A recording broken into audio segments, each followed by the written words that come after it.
Seguimos. Paso número 5, determinación. Dice, convoqué contra ellos una gran asamblea y les dije, nosotros según nuestras posibilidades rescatamos a nuestros hermanos judíos. Toda Jerusalén sabía que los ricos se estaban aprovechando de los pobres.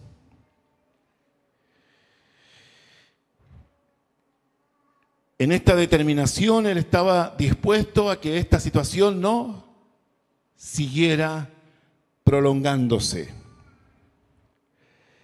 Hermanos, a veces uno tiene que actuar y como que las medidas que uno tiene que tomar no van con nuestro carácter o nuestra forma de ser. Pero peor nos sentimos cuando no hacemos nada. No sé si a usted le pasa. Entonces, Dios es el que nos da valor y nos da sabiduría y también nos da la estrategia para enfrentar toda situación. Dice el versículo 10, también yo y mis criados hemos prestado dinero y grano. Quitémosle ahora este gravamen. Él tiene la determinación de pedirles que dejen de aprovecharse de la situación. El sexto paso es hacer planes específicos para corregir la situación. Versículo 11 dice, os ruego que les devolváis hoy sus tierras, sus viñas, sus olivares y sus casas, y la centésima parte del dinero. Alguien ha dicho de que esta centésima parte del dinero era como un 1% mensual, es decir, un 12% anual, lo cual es un interés alto.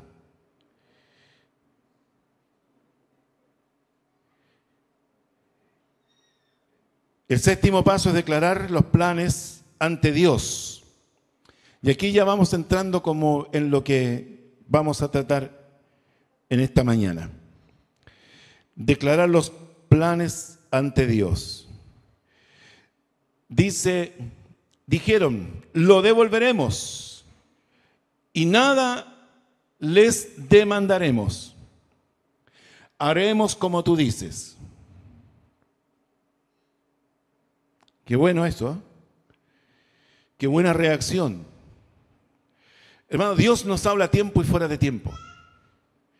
Y Dios siempre cuando un hijo suyo está cometiendo errores, siempre mandará un mensajero para advertirle, para recordarle, por último para exhortarle o para reprenderle.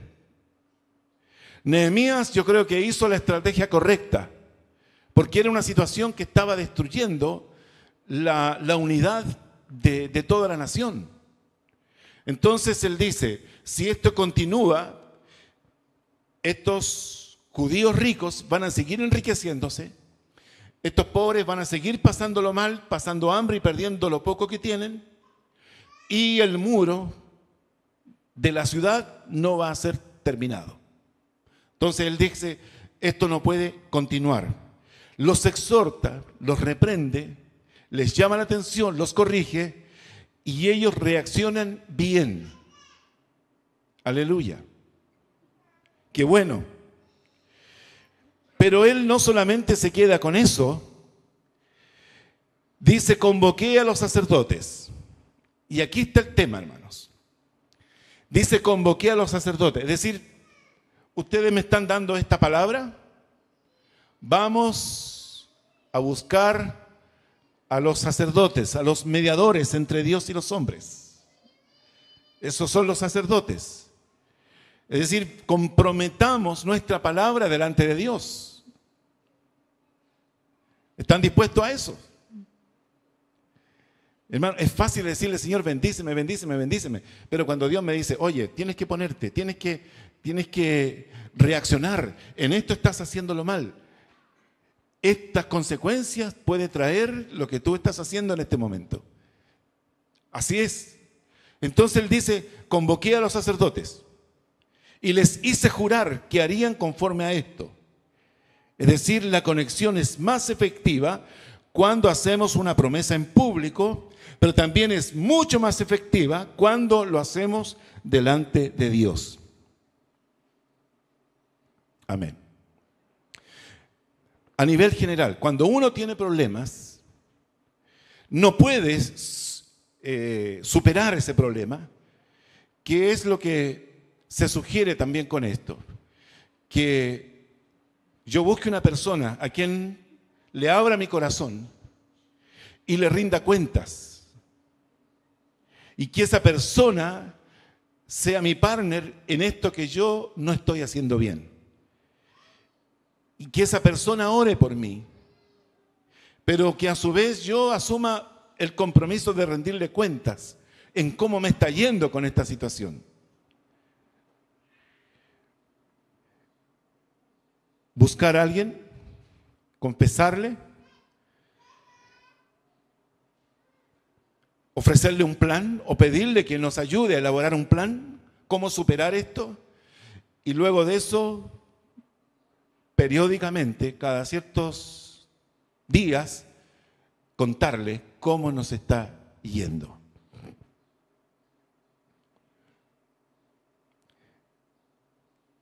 Eso nos lleva a un octavo paso.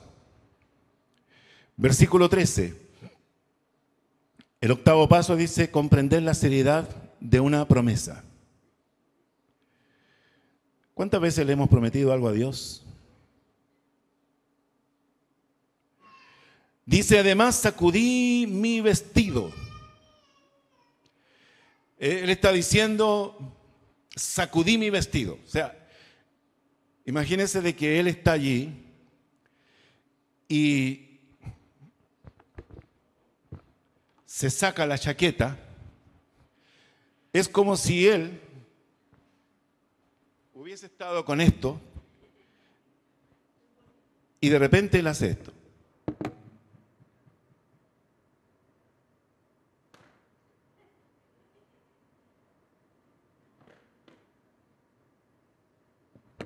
Lo sacude. Gracias, hermano. Mire, es posible. Pero miren lo que le quiero decir. Versículo 13 le dice: sacudí mi vestido. Ahora entendiendo, ¿cierto? Y dije: así sacuda Dios de su casa tu vida. Así sacuda Dios tu trabajo. Y así sacuda Dios todo lo que tú tienes si no cumples lo que le has prometido a Dios. Me hacía sentir, hermanos, en este sacudirnos, como cuando un insecto, una araña se nos pega en la ropa y con una desesperación nosotros nos lo sacudimos, ¿cierto? Con violencia. Eso es lo que está diciendo Nehemías. Así Dios se va a sacudir de ti, porque tú dependes de Él. Estás agarrado a Él, a la bendición de Él.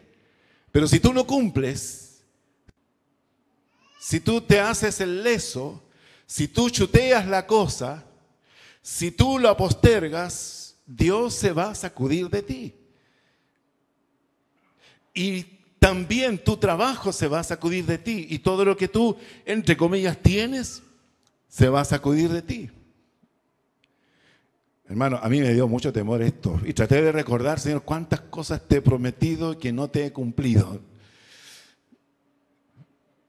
Wow.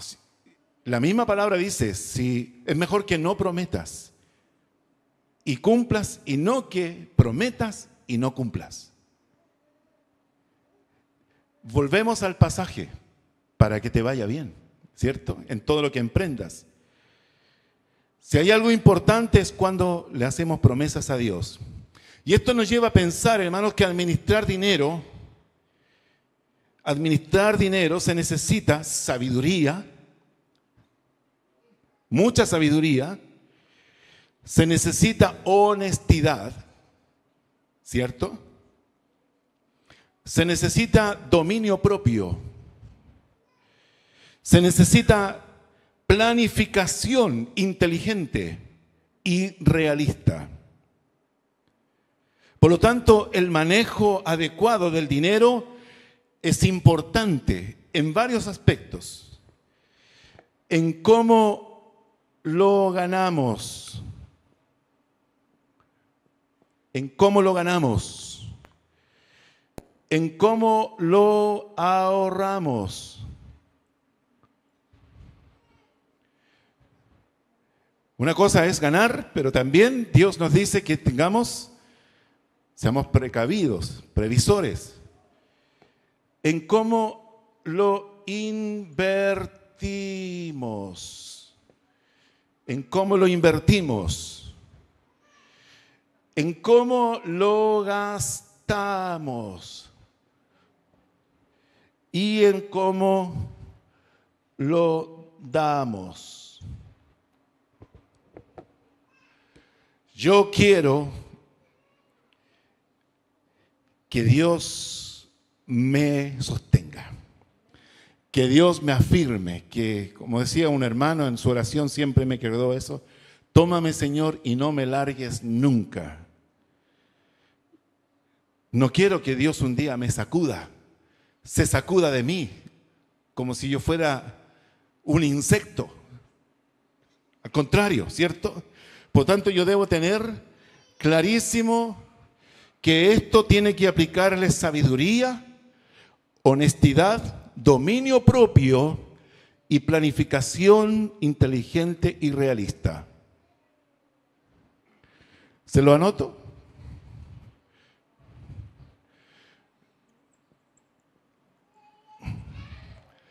Sabiduría, honestidad,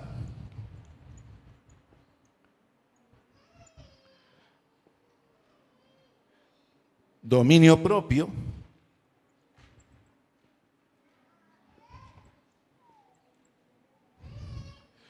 y planificación.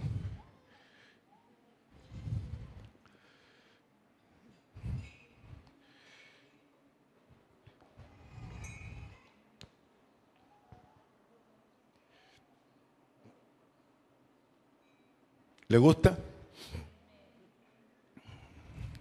¿Dónde está Dios en estos conceptos? ¿Cómo yo gano mi dinero? Dios me da sabiduría.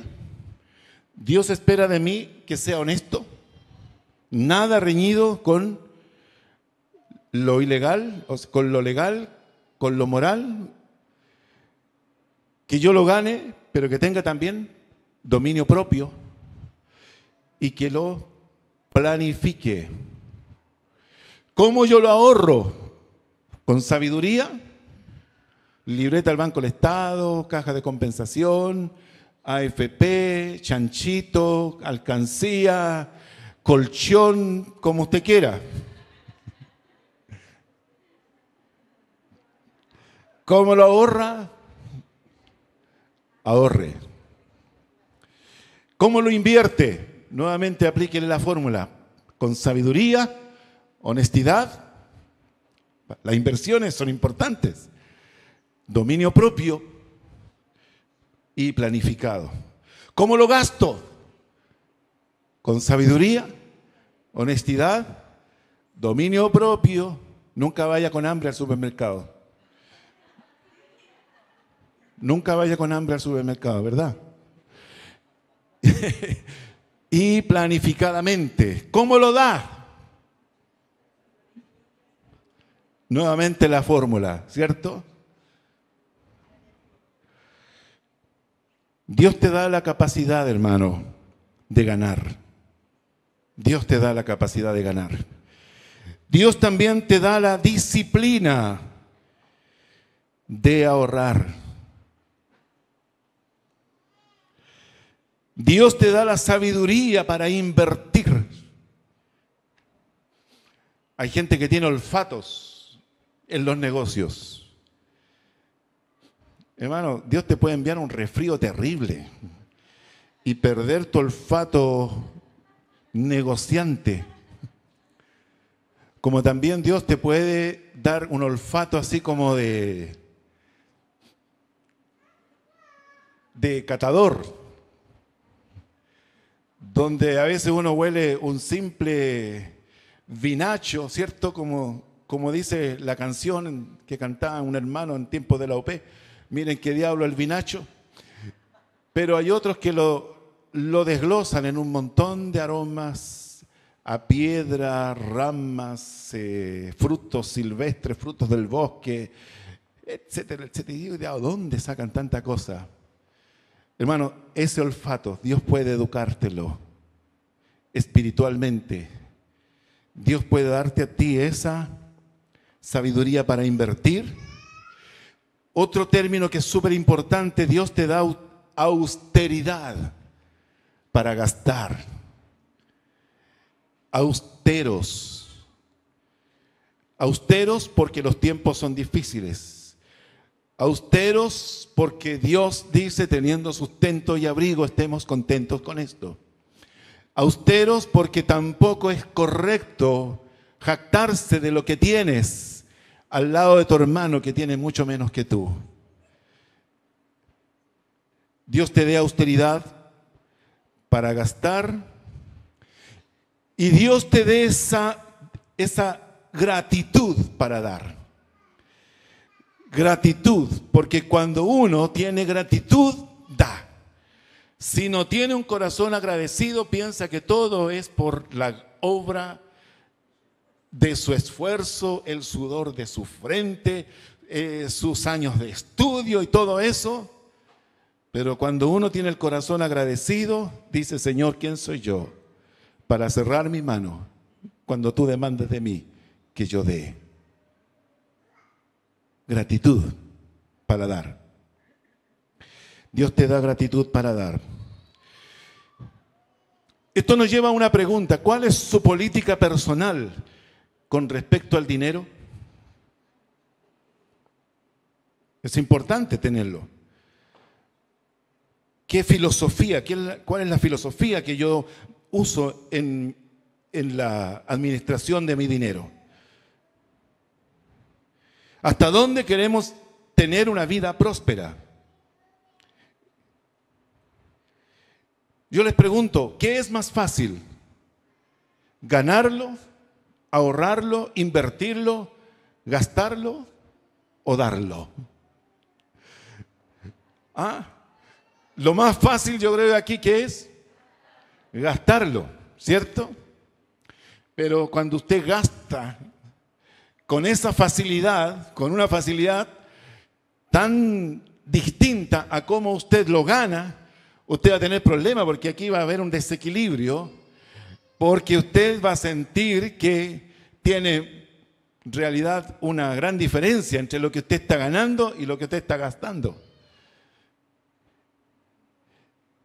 Cuando usted tiene esta política, usted va a sentir que ningún sueldo, ningún salario es suficiente, que nunca le alcanza. El obrero que gana 400.000 pesos, de repente tiene un ascenso y dice, Señor, súbame el sueldo. Y por allí, por allá, logró un reajuste, un aumento a 1.000.000. Ahora dice, ahora sí, Señor, voy a poder dar. Mentira. Porque si él tiene una mala política de que esta es su debilidad, el gastar, ahora más va a gastar y más deudas va a tener. Por lo tanto, yo debo pensar en esto. ¿Qué es más fácil para mí? ¿Ahorrarlo? Hay gente, hermanos, que para ellos es sumamente fácil el ahorro. Política de ahorro. Ahorrar la moneda de 500 pesos, por ejemplo. Ahorrar en el banco, tener una libreta de ahorro. Distintas formas. Hay trabajadores que dicen, yo no puedo ahorrarlo, pero van donde el jefe personal y dicen, mire, yo quiero que a partir de este mes que viene, usted me descuente 10.000 pesos, 20.000 pesos para libreta de ahorro, ahorro voluntario, en la caja de compensación o en la AFP. Y ese ahorro queda a su libre disposición. Pero uno tiene que hacer algo. No puede andar siempre con saldo en contra. Tiene que tener su pequeña reserva. Hay emergencias. Hay situaciones en que usted definitivamente su presupuesto no le alcanzará para enfrentar eso. Pero si usted tiene la política del ahorro, eso le va a permitir salir adelante sin problemas. El tema de las inversiones, también hay gente que sabe invertir. Algunos invierten, por decirlo, en propiedades y dicen las propiedades nunca se van a devaluar. Otros invierten en fondos mutuos y ahí oscila la cosa. Otros invierten en intereses, la peor forma de invertir, ganando intereses con lo que uno deposita en el banco. Otros lo hacen en moneda extranjera, euros o dólares. Otros lo hacen en metales preciosos como oro. Pero uno tiene que tener una forma de invertir. También es aquí donde uno tiene que tener un espíritu austero. Austero. No cultive en su corazón esta cultura al lujo, que de repente ese por darse un gustito, como que el gustito se quedó para siempre y como que ya no puede vivir sin él. Tener esto de ser mesurado, de comprar lo que usted necesita solamente. Y aquí hay gente que Dios la usa en generosidad. ¿Qué es más fácil? Ahí usted hágase un test personal para que enfrente esto sin mayores problemas.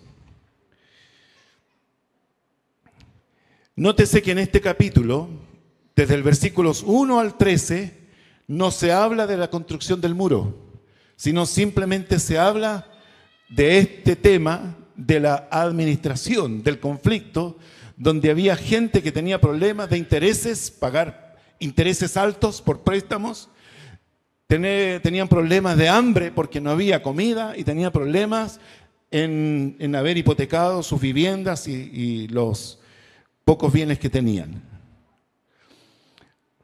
Vámonos ahora. ¿Borramos este esquema? ¿O se lo dejo ahí?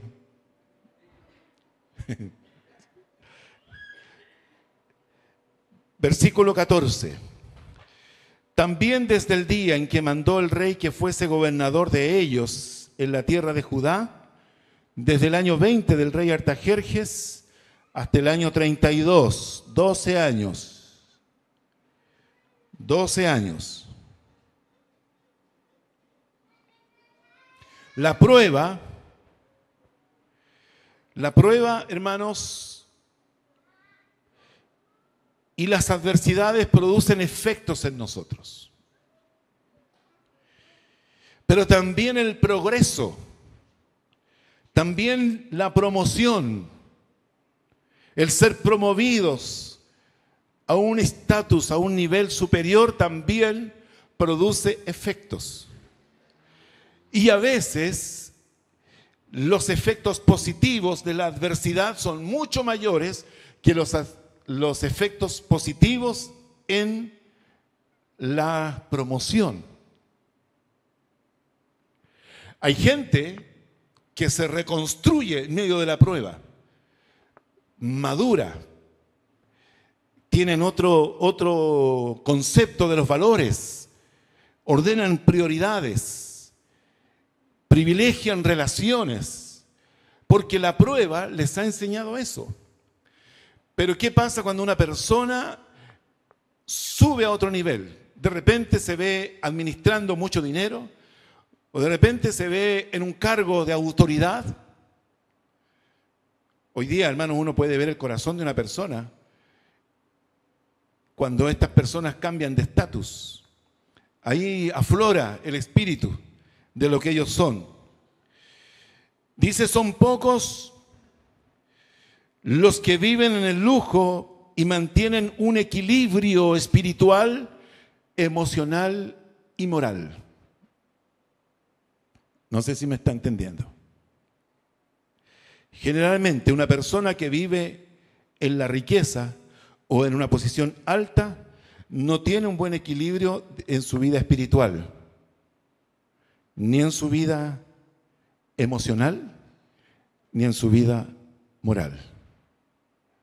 Parece ser, hermanos, que Dios espera que nosotros tengamos la capacidad de que los extremos, el apóstol Pablo dice, he aprendido a tener y he aprendido a pasar hambre. Yo no sé si usted se ha hecho esta pregunta, si usted ha aprendido a pasar hambre o si usted ha aprendido a tener. A veces no estamos con esa madurez suficiente como para sobreponernos y ser la misma persona. La repentina elevación perturba el equilibrio. Al perder el equilibrio, la persona esta se aferra del orgullo. Del orgullo camina y va derecho a la autosuficiencia. Pero el paso final, después de la autosuficiencia, es la caída. Caída libre. ¿Cuántos de nosotros podemos pensar en personas, haber conocido gente que ha experimentado este proceso? Yo no sé, hermanos, pero creo que toda la opinión de los comentaristas deportivos han visto lo que hace Alexis Sánchez cuando viene para estas fiestas. No sé si a usted le llama la atención, pero yo creo que eso a él le ayuda a mantener su humildad, de mantenerse bien. Yo no sé si lo que él da está más o menos relacionado con lo que él gana, pero él da bastante. Y le gusta ese contacto con la gente porque tal vez él recuerda su niñez de necesidad y como esa costumbre navideña del camión que va tirando los regalos y todo eso, y ahora él lo hace realidad en esos niños. Yo creo que eso le ayuda a él a mantenerse humilde. Él no olvida sus raíces. En España lo molestan mucho por su forma de hablar, no sé si usted sabía. Bueno, pero hay otras personas que no son así.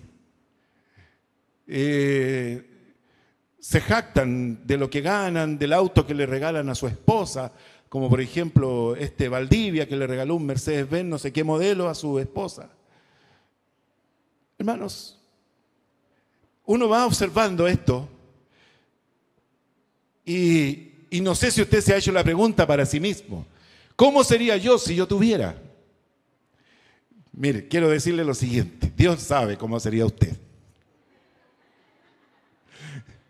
Dios sabe cómo sería usted. Y por eso, usted tiene lo que tiene.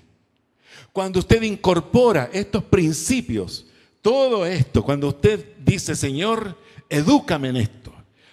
Señor, modela mi carácter en estos principios. Entonces, ¿sabe lo que pasa? Que Dios comienza a promoverlo. Porque usted jamás debe perder su identidad. Dios nunca le va a dar para que usted se desvíe o usted se corrompa o usted sea un ingrato. Muy por el contrario. Dios espera que usted se autoeduque, que usted reciba la palabra y la incorpore en su sistema de vida. La palabra es práctica. Entonces eso le va a ayudar a usted a ser administrador. Primero en lo poco, siendo fiel, sobre mucho te pondré. Desde lo poco hasta lo mucho es un proceso que puede demorarse años tal vez o poco tiempo. Depende de usted, en cómo usted sea fiel a los principios bíblicos.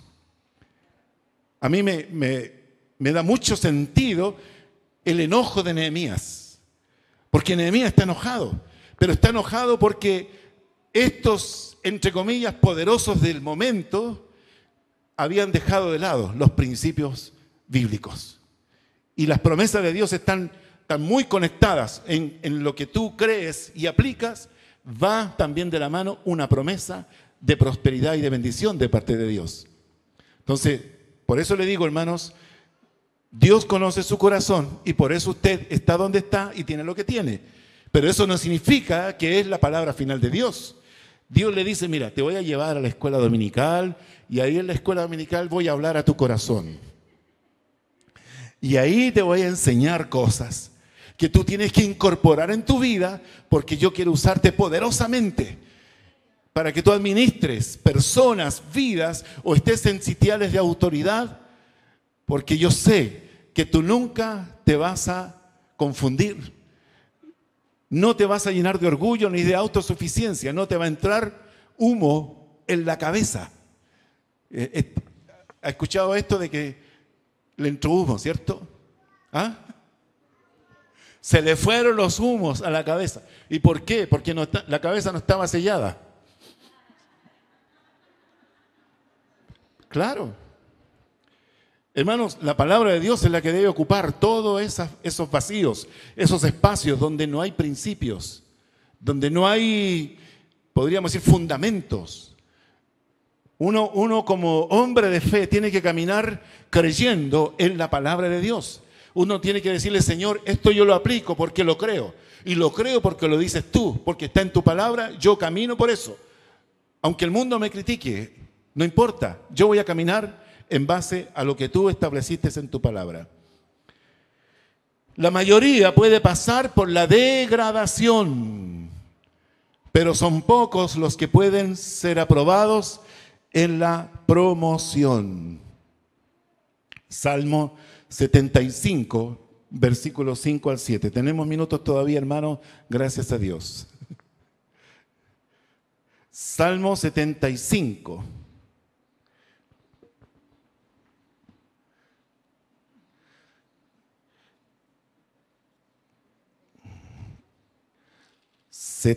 Un salmo de Asaf. Ustedes conocen a Asaf. Es conocidísimo. Si usted estudia el Salmo 74, Asaf está absolutamente frustrado, con el corazón lleno de envidia por la prosperidad de los impíos. El Salmo 75, que también es de Asaf, nos enseña cosas interesantes. Versículo 5. Dice, no hagas alarde de vuestro poder, no habléis con cerviz erguida,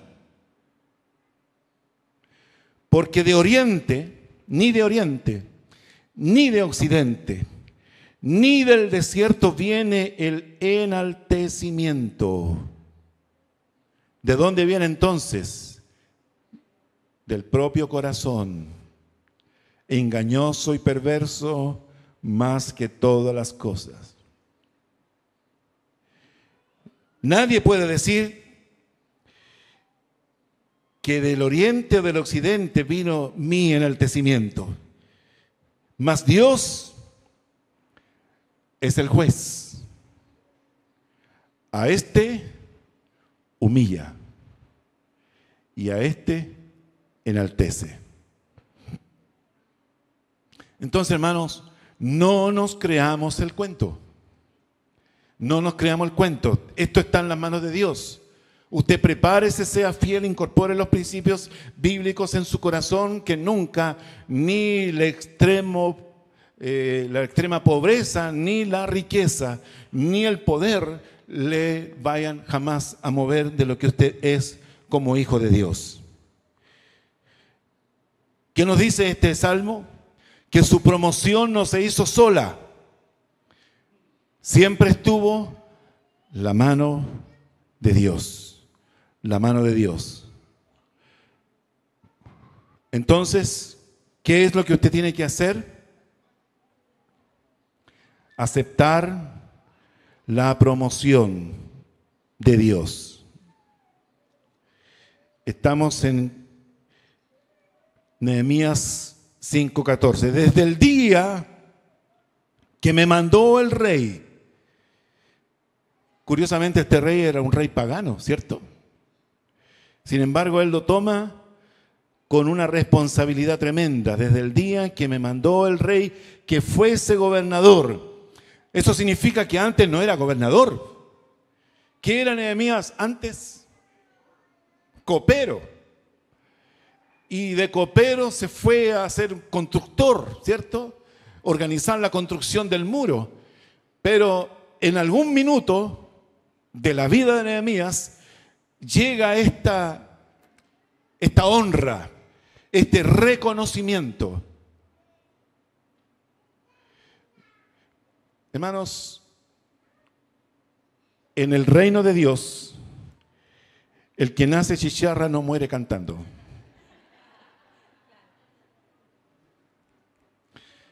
Dios siempre tiene algo sorprendente para sus hijos. Siempre tiene algo sorprendente para sus hijos. Pero sí, sus hijos pueden ir siendo promocionados, elevados de nivel. Es importante esto. Entender que yo, si nací copero, no voy a morir copero. No, hermanos. Dios puede promoverle. Y Nehemías no estaba mentalizado, no luchaba, él no ansiaba, no estaba enviando currículos, ¿cierto?, al rey para que lo reconociera gobernador. Simplemente el rey dijo: este es el hombre que yo necesito ahí en Judea, este es el gobernador que yo nombro. Amén. Aceptar esa promoción, aceptarlo, y él lo hizo bien. Pregunto, ¿estás preparado para recibir? ¿Está preparado usted para no perder el rumbo? Para no perder la humildad, para no perder la generosidad, para no sentirse superior. Son preguntas que tal vez nunca nadie le había hecho, pero ahora que esta pregunta de alguna manera nos confronta, yo tengo que pensar un momento, ¿cierto?, en qué madurez estoy en la vida. De tal manera que esto nunca a mí me vaya a sacar de lo que Dios espera de mí. Proverbios 29:2.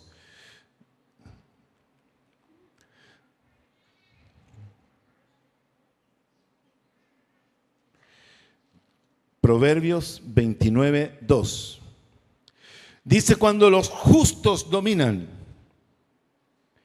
el pueblo se alegra. Mas cuando domina el impío, el pueblo gime.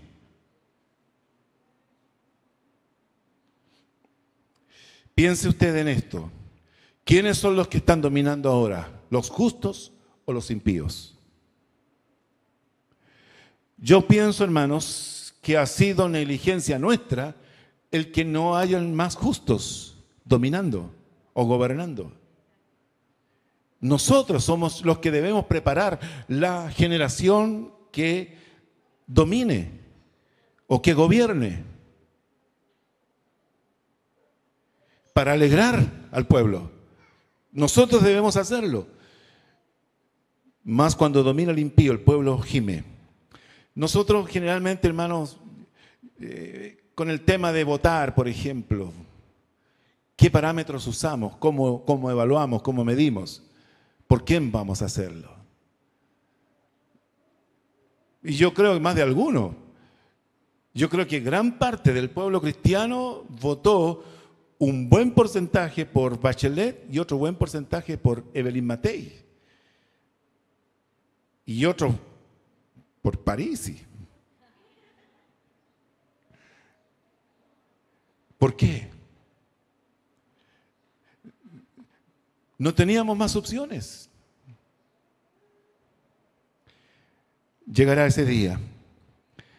Creámoslo y preparemos una generación para eso. Ahora, esta promoción generalmente tiene 4 aspectos que debemos considerar. Ser promovido trae privilegios. Eso como número 1. ¿Qué dice Nehemías? Cuando yo fui promovido a gobernador, ni yo ni mis hermanos comimos el pan del gobernador. Cuando yo y mis hermanos fuimos promovidos, él habla en término plural. Nótese eso. O sea, él habla como equipo. Porque generalmente, acompañado a la promoción, vienen los privilegios. Privilegios, derechos, beneficios etcétera, favores especiales. Pero un líder sabio no abusará de esos privilegios. Qué pena. Úselos, pero no abuse. Una cosa es usar, pero otra cosa es abusar. Como gobernante, Nehemías contaba con una asignación. Era su derecho. Pero Nehemías nunca perdió el control de lo que él podía usar por su cargo. En las posiciones superiores están también las mayores tentaciones.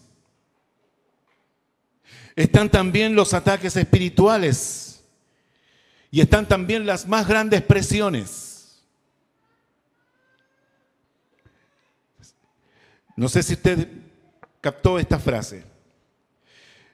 Cuando uno está en una posición especial, está también expuesto a mayores tentaciones. ¿Usted cree que Berlusconi porque es bonito, tiene tanta fama entre el mundo femenino? Ahí tiene un ejemplo. Berlusconi, ¿cierto? El primer ministro italiano. Pero el tipo era bastante corrupto, porque él usaba y abusaba de sus privilegios que tenía por su cargo político. Hoy día eso se ve, en mayor o menor nivel se ve. No me quiero pasar en el tiempo, hermanos, pero por lo menos quiero dejar esto en su corazón. También están las más grandes tentaciones, están también los más grandes ataques del enemigo. Ataques espirituales fuertes. Uno realmente, hermanos, puede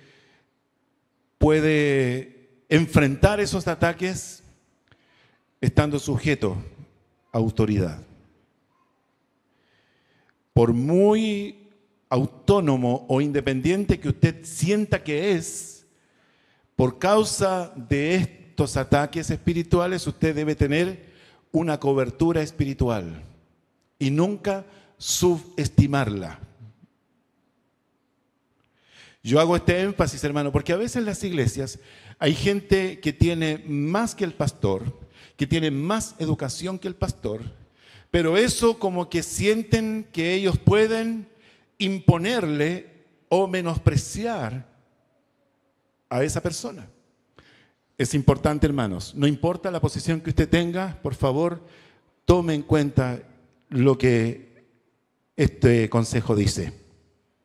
Porque en las posiciones superiores habrán ataques espirituales, habrá presiones que usted no tenía antes. Presión de las personas que están a su lado, cerca suyo. Porque si usted no usa sus privilegios, es posible que esa gente que está al lado suyo sí quiera usar esos privilegios. Y eso se da.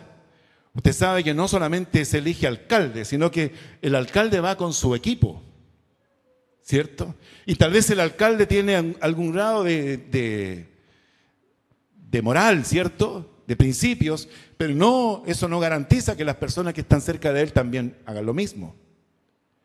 También está la presión de lo que esperan los superiores de él. ¿Cuáles son los resultados? A veces los buenos, los íntegros, son promocionados, pero las autoridades directas son corruptas. Y esperan que ese ejecutivo caiga en la trampa de agradarles haciendo cosas que son corruptas. Yo no sé cuántos de nosotros hemos visto el proceso, por ejemplo, de esos ejecutivos de la Polar, que están condenados a años. Y eran personas inteligentes, brillantes, exitosas. Sin embargo, los malos manejos, el haber accedido tal vez a la presión de sus autoridades, cayeron en esta trampa de volverse también corruptos. Está la presión también de la opinión pública. Los que nos están mirando, la gente, el pueblo, la iglesia. Interesante tema. Gloria a Dios. Dios nos ayuda, hermanos. Sane su corazón. Dios está con usted. Que nunca su posición de autoridad o de poder le corrompa. Nehemías no lo hizo, porque el poder y la promoción saca a la luz el verdadero espíritu de esa persona.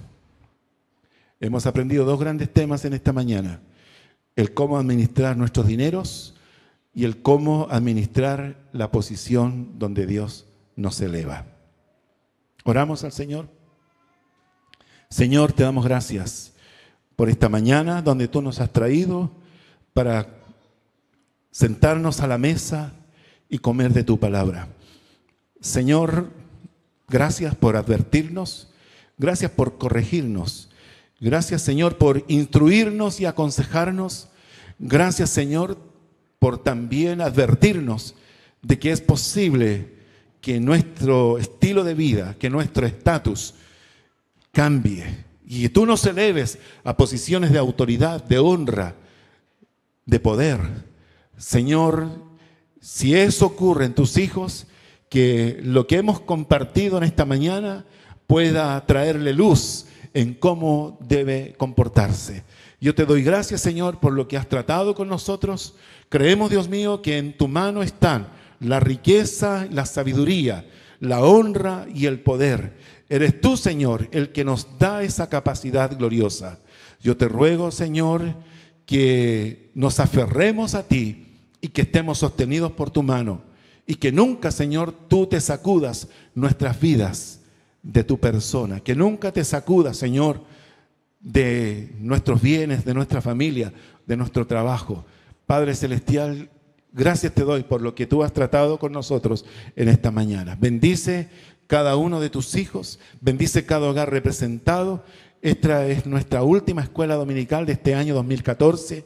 Que cada uno, Señor, haya recordado cómo ha sido su trayectoria durante este año y que, por sobre todas las cosas, si hemos cometido errores, aquí estamos, Señor.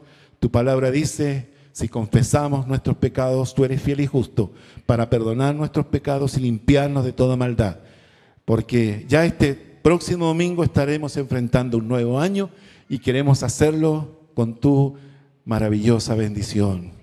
Padre, gracias te doy por mis hermanos que han surgido en este año. Gracias por los que se atrevieron a dar pasos. Gracias por los emprendedores. Gracias, Señor, por aquellos que vieron oportunidades y las han tomado. Padre Celestial, y esto tal vez ha sido procesos difíciles, caminos donde jamás han andado, pero eres tú, Señor, el que abre puertas, eres tú el que prospera, eres tú el que cuida nuestros intereses, eres tú, Señor, el que nos bendice y nos permite generar recursos y trabajo para otros. Eres tú, Señor, el que nos pone en sitiales de honra y de autoridad. Te doy gracias, Señor, por lo que hemos recibido, en el nombre de Jesús. Amén. Amén. Muchas gracias, hermanos.